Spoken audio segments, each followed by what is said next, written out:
Medical কলেজের incident গত বছর অভয়াকাণ্ড এবং কসবা গার্লস কলেজে কসবা ল কলেজের ছাত্রীর ঘটনার পরে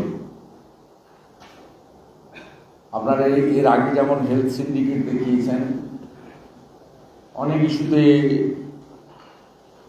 আপনারা অনেক রাজনৈতিক দলের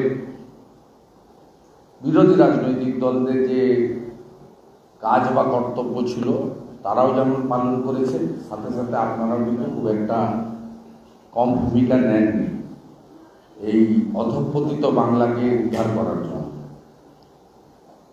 তা আমি বলেছিলাম যে এটা হিমশৈলের চূড়া মাত্র।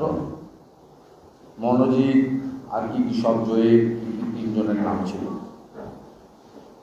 এটা হিমশৈলের চূড়া মাত্র। প্রত্যেক দিনই সোশ্যাল মিডিয়া প্ল্যাটফর্ম, ইলেকট্রনিক্স মিডিয়ার প্ল্যাটফর্ম,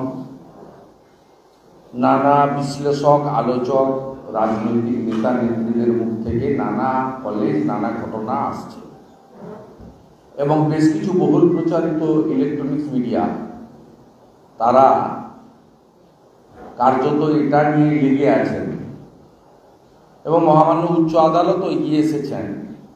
অবৈধভাবে নির্বাচন না করে যে ছাত্র সংসদগুলো, প্রাক্তন ছাত্র, ওদের ছাত্র বলা যাবে না, কুছাত্র এবং মস্তান, তোলাবাজ,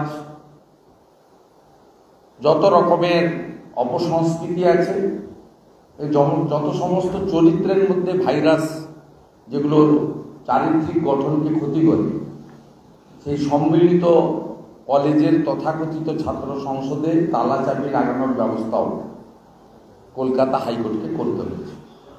আমি বলেছিলাম একটা 50-52 কত হয়েছে সংখ্যা, 50 জনের একটা গ্যালারি ক্যালেন্ডার, এদের নাম হচ্ছে আমার দেওয়া নাম ভাইপো গ্যাং।